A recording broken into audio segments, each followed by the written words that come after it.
خلاق دو عالم ارشاد فرما رہا ہے، اے ایمان والو تم پر روزے فرض کیے گئے جیسا کہ تم سے اگلوں پر فرض ہوئے، کہ کہیں تمہیں تقوی ملے، تم تقوی حاصل کرو، پرہیزگار ہو، متقی بنو۔ معزز سامعین کرام، بس ماہ رمضان کی آمد ہے۔ اگر آج چاند نکل آیا تو کل سے روزہ ہے، ورنہ پرسوں سے یقیناً روزہ ہے۔ ماہ رمضان المبارک یہ ایسا مہینہ ہے، رمضان کا مہینہ رحمتوں کا مہینہ ہے، رمضان کا مہینہ برکتوں کا مہینہ ہے، رمضان کا مہینہ مغفرت کا مہینہ ہے، رمضان کا مہینہ نجات کا مہینہ ہے، رمضان کا مہینہ سخاوت کا مہینہ ہے، رمضان کا مہینہ کثرت کے ساتھ تلاوت قرآن کرنے کا مہینہ ہے، رمضان کا مہینہ کثرت سے نوافل اور ذکر و اذکار کرنے کا مہینہ ہے۔ بلکہ یوں کہہ لیجئے کہ رمضان کا مہینہ 11 مہینے کے برے عملوں سے لوگوں کے دلوں پر جو گناہوں کی وجہ سے زنگ جم جاتے ہیں اسے دھلنے کا مہینہ ہے، اللہ تبارک و تعالیٰ سے قریب ہونے کا مہینہ ہے، قربت الہی حاصل کرنے کا مہینہ ہے، روحانیت کا مہینہ ہے، تقوی پرہیزگاری اور تقوی و پرہیزگاری حاصل کرنے کا مہینہ ہے۔ لہذا مسلمانوں آج سے کمر کس لیں،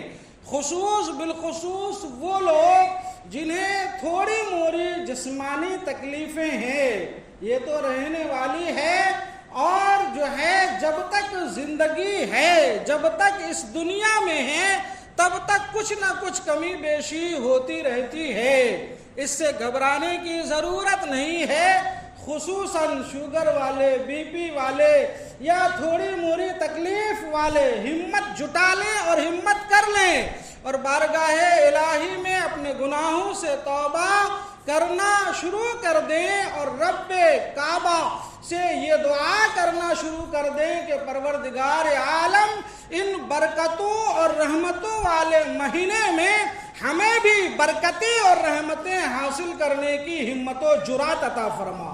ہمیں بھی طاقت عطا فرما، ہمیں بھی صبر عطا فرما۔ خود بھی نبی ارشاد فرماتے ہیں ماہ رمضان صبر کا مہینہ ہے اور صبر کا ثواب، صبر کا بدلہ جنت ہے۔ لہذا جنہوں نے ماہ رمضان کے روزوں کی وجہ سے دقتوں، تکلیفوں اور پریشانیوں پر، بھوک کی شدت پر، پیاس کی شدت پر صبر کیا، تو اس صبر کے بدلے میں اللہ تبارک و تعالیٰ اس کی مغفرت بھی فرمانے والا ہے اور اپنی رحمتوں سے اسے دار رحمت یعنی جنت میں جگہ بھی دینے والا ہے۔ لہذا مسلمانوں ماہ رمضان کی آمد کا استقبال پرزور کیا جائے اور روزے رکھنے کا عزم مصمم کر لیا جائے۔ معزز سامعین کرام، رمضان کا مہینہ اگر صرف آپ اسی کو سمجھیں، رمضان یہ عربی زبان کا ایک لفظ ہے جس کا معنی ہوتا ہے جھلسا دینے والا، جلا دینے والا، جلا کر راکھ اور خاکستر کر دینے والا۔ رمضان کا معنی ہے جھلسا دینے والا۔ علماء فرماتے ہیں ماہ رمضان کا نام رمضان اس لیے پڑا کہ اسلام میں سب سے پہلے رمضان کا جو مہینہ آیا، اس مہینے میں شدت گرمی کی وجہ سے لوگوں کے جسم گویا جھلس رہے تھے، اس لیے اس مہینے کا نام رمضان رکھ دیا گیا۔ اور کچھ علماء فرماتے ہیں کہ رمضان کا نام رمضان اس لیے رکھا گیا کہ اس مہینے میں اللہ تبارک و تعالیٰ اپنی خاص رحمتوں سے روزے رکھنے والے اپنے بندوں کے گناہوں کو جھلسا دیتا ہے، سبحان اللہ، جلا دیتا ہے۔ اور جب گناہ جل جاتے ہیں، جھلس جاتے ہیں، تو پھر روزے دار بندے گناہوں سے پاک اور صاف و ستھرا ہو جاتے ہیں۔ رمضان کے لفظ کے معنی ہی بتا رہے ہیں کہ یہ ہمارے لیے ایک نعمت عظمی بن کر تشریف لا رہا ہے، ہمارے لیے ایک عظیم سرمایہ اخرى بن کے تشریف لا رہا ہے، ہماری آخرت و عقبہ کی جو ہے کامیابی کی ضمانت بن کر تشریف لا رہا ہے۔ معزز سامعین کرام، یہ ہے رمضان المبارک کی برکتیں اور ساعتیں۔ ماہ رمضان المبارک کے بارے میں حضور نبی کریم صلی اللہ تعالی علیہ وسلم نے ارشاد فرمایا، یہ حدیث پاک ترمذی شریف میں بھی ہے، سنن ابن ماجہ میں بھی ہے۔ اس کے راوی حضرت ابو ہریرہ رضی اللہ تعالی عنہ ہیں۔ آپ ارشاد فرماتے ہیں، حضور نبی اکرم رحمت عالم نور مجسم شفیع امم صلی اللہ تعالی علیہ وسلم ارشاد فرماتے ہیں کہ ماہ رمضان المبارک کی جب پہلی رات آتی ہے، یعنی اگر آج چاند نکل آیا تو آج ہی کی رات ورنہ کل کی رات، ماہ رمضان المبارک کی جب پہلی شب آتی ہے، پہلی رات آتی ہے، تو اللہ تبارک و تعالی شیاطین اور سرکش جنوں کے پیروں میں بیڑیاں ڈال دیتا ہے، انہیں زنجیریں پہنا دیتا ہے، اور اللہ تبارک و تعالی جہنم کے دروازے بند فرما دیتا ہے، اور پھر اس کے دروازوں میں سے کوئی دروازہ نہیں کھولتا۔ اور متعدد کئی حدیثوں کی روایتوں میں ہے، کہیں ہے کہ رب رحمت کے دروازے کھول دیتا ہے، کہیں ہے کہ آسمان کے دروازے کھول دیتا ہے، اور جو حدیث میں سنا رہا ہوں اس میں ہے کہ رب کعبہ اس ماہ رمضان کی پہلی رات کو جنت کے سارے دروازے کھول دیتا ہے، اور ایسا کھولتا ہے کہ پھر اسے پورے رمضان کے مہینے میں بند نہیں فرماتا، سبحان اللہ، بند نہیں فرماتا۔ اور ایک ندا دینے والا پکارتا ہے، ایک پکارنے والا پکارتا ہے، اے خیر کے طالب آ جا، اے شر کے متلاشی رک جا، خیر کے طالب آ جا، شر اور برائی کو تلاش کرنے والا رک جا، یہ ندا کرنے والا ندا دیتا ہے۔ اور جو ہے رمضان کی آخری رات کو اللہ تبارک و تعالی روزے رکھنے والے سارے بندوں کی مغفرت فرما دیتا ہے، سبحان اللہ، مغفرت فرما دیتا ہے۔ ایک حدیث پاک میں ہے، حضور نبی کریم صلی اللہ تعالی علیہ وسلم نے ارشاد فرمایا، حدیث لمبی ہے، موضوع کے تحت میں صرف 2 جملے آپ کے سامنے عرض کروں، اور ان دونوں جملوں میں مکمل پوری ایک تقریر ہے، آپ سماعت کر لیں، نتیجہ نکال لیں۔ حضور فرماتے ہیں، ماہ رمضان المبارک سے زیادہ بہتر، زیادہ افضل، زیادہ بھلائی والا اور زیادہ اچھا کوئی مہینہ مومن کے لیے نہیں ہے، سبحان اللہ۔ اور اس ماہ رمضان کے مہینے سے زیادہ مشکل اور زیادہ بھاری مہینہ کوئی مہینہ نہیں ہے منافقین کے اوپر،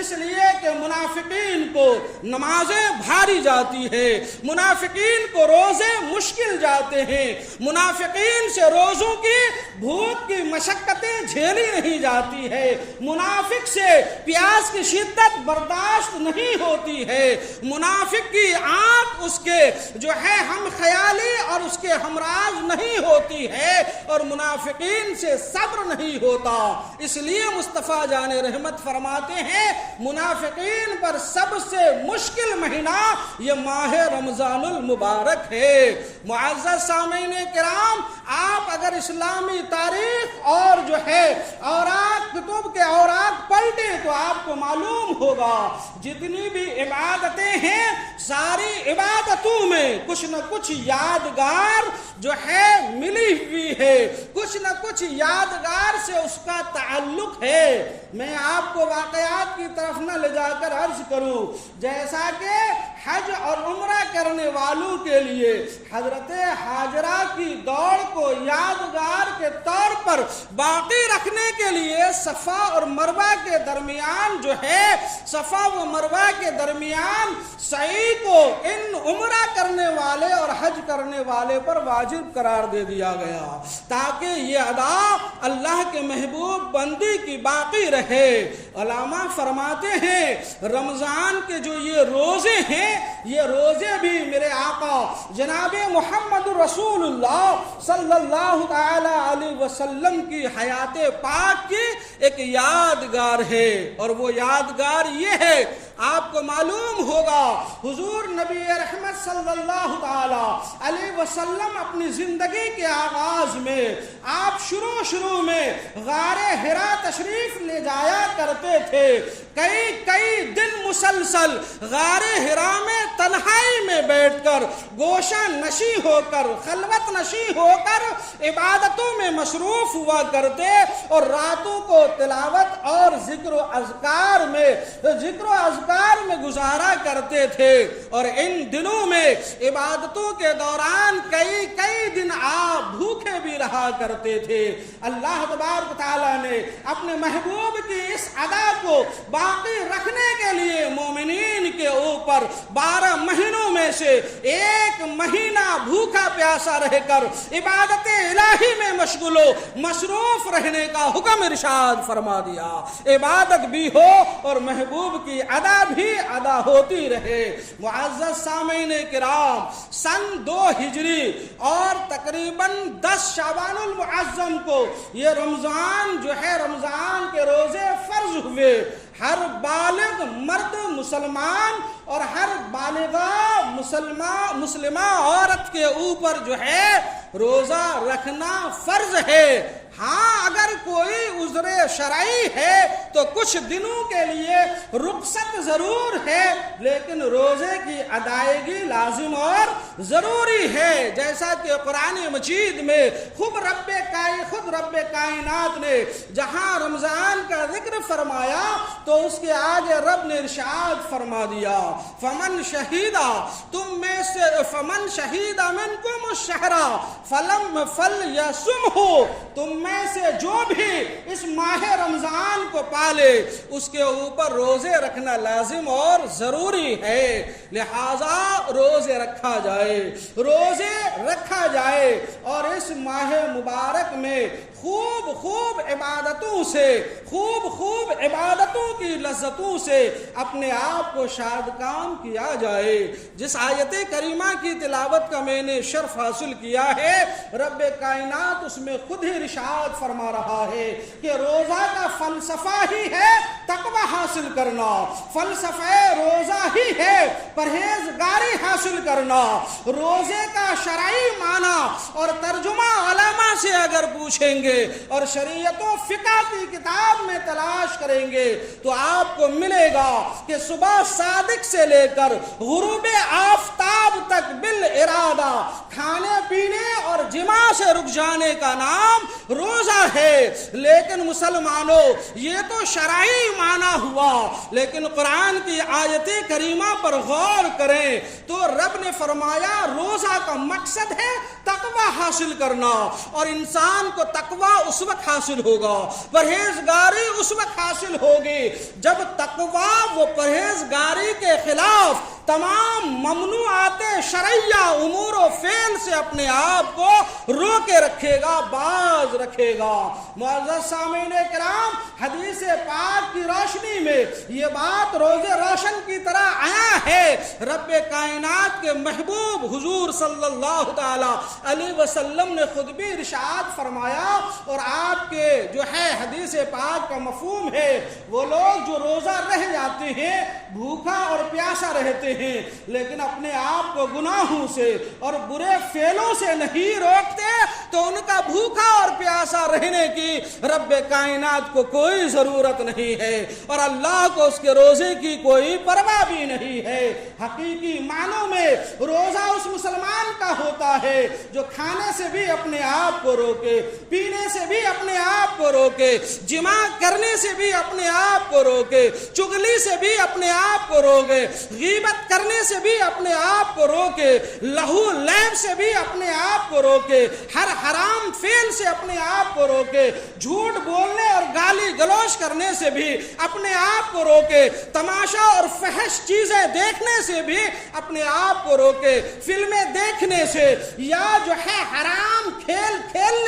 کر اپنی وقت گزاری جو لوگ کرتے ہیں، ان وقت گزاری کرنے سے بھی اپنے آپ کو روکے، تو حقیقی معنوں میں یہ روزہ ہے، ورنہ صرف وقت گزاری ہے۔ کھانے سے رک گیا، پینے سے رک گیا، بھوکا رہ گیا، پیاسا رہ گیا، لیکن روحانیت روزہ حاصل نہ ہوا، مقصد روزہ حاصل نہ ہوا، تقوی حاصل نہ ہوا، پرہیزگاری حاصل نہ ہوئی۔ آپ غور تو فرمائیں، سال میں 12 مہینے ہوتے ہیں، ان میں سے رب کائنات نے 11 مہینے اپنے بندوں کو کھانے کی چھوٹ عطا فرما دی، پینے کی چھوٹ عطا فرما دی، کاروبار کرنے کی چھوٹ عطا فرما دی، لیکن ان 12 مہینوں میں سے ایک مہینہ رمضان المبارک کا ہمیں عطا فرمایا تاکہ اللہ کے بندے 11 مہینے جو دنیا کمانے میں مشغول و منہمک رہے، اور جو ہے دنیا داری کی وجہ سے جو غفلت ان کے دل پر چھا گئی ہے، اب ماہ رمضان المبارک میں عبادتیں کر کے، ریاضتیں کر کے، تلاوت قرآن کر کے، اور جو ہے اپنے آپ کو بھوکا پیاسا رکھ کر، اپنے بے لگام نفس کو لگام ڈال کر، اب جو ہے اپنے دلوں کی غفلتوں کو بندہ دور کر لے، روحانیت سے قریب ہو جائے، رب سے قریب ہو جائے، اور رب کا قرب حاصل کر لے۔ معزز سامعین کرام، روزے کا فلسفہ، روزے کا مقصد یہ بھی ہے کہ جب بندہ بھوکا رہتا ہے، جب بندہ پیاسا رہتا ہے، تو بندے کا نفس کمزور ہوتا ہے، اور جب نفس شیطانی اور نفس امارہ کمزور ہوتا ہے، تو انسان کی نفس مطمئنہ قوی ہو جاتی ہے، نفس روحانیہ مضبوط ہو جاتی ہے، اور جب نفس روحانیہ انسان کی مضبوط ہوتی ہے تو عبادتوں سے جو ہے لطف اندوز ہوتا ہے، عبادتوں کی لذتیں ملتی ہے، عبادتوں کی جو ہے چاشنی محسوس ہوتی ہے۔ لیکن افسوس، اگر آپ غور کریں تو یہ ماہ رمضان بھوکا پیاسا رہ کر اپنے نفس کو کمزور کرنے کا ایک وقت تھا، لیکن ہم مسلمانوں نے آج ہمارے بازاروں کو دیکھو، ہمارے گلیوں کو دیکھو، ہمارے بازار وہ گلیاں تو چھوڑیے، ماہ رمضان کی راتوں میں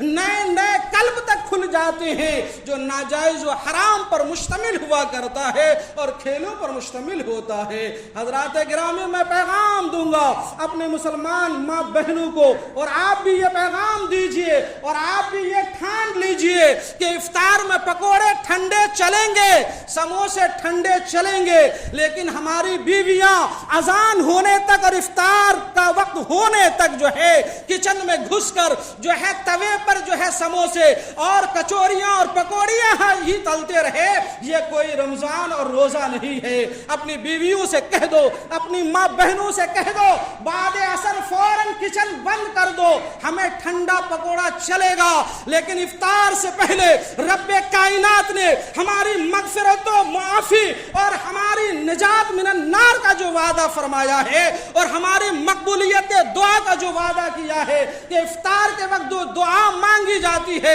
رب رد نہیں فرماتا، قبول فرما لیتا ہے۔ ہم سب مل کر، ماں بھی بیٹھے، بیٹے بھی بیٹھے، بیوی بھی بیٹھے اور بہنیں بھی بیٹھی اور بیٹیاں بھی بیٹھے اور بیٹھ کر چند حدیثیں جو سینکڑوں ہزاروں حدیثیں آپ نے علماء سے سن رکھے ہیں، دسترخوان پر وقت زیادہ ہے تو ایک دو حدیث اپنے بچوں کو سنایا کیجئے، اور جب افطار کا وقت قریب آئے تو سب مل کر اجتماعی طور پر رب کعبہ کی رحمت کو دعوت دو، رب تبارک و تعالیٰ کی بارگاہ میں دعا کرو، اپنے گناہوں کی بخشش طلب کرو، اپنے گناہوں کی معافی طلب کرو، اپنے گناہوں سے جو ہے اپنے گناہوں سے رو رو کر اور گر گرا کر معافیاں مانگو۔ یہ مہینہ گناہوں سے پاک ہونے کا مہینہ ہے، بلکہ یہ مہینہ بھوکا رہ کر نفس کو کمزور کرنے کا مہینہ دیا تھا، لیکن ہم سحری اور افطار اور بعد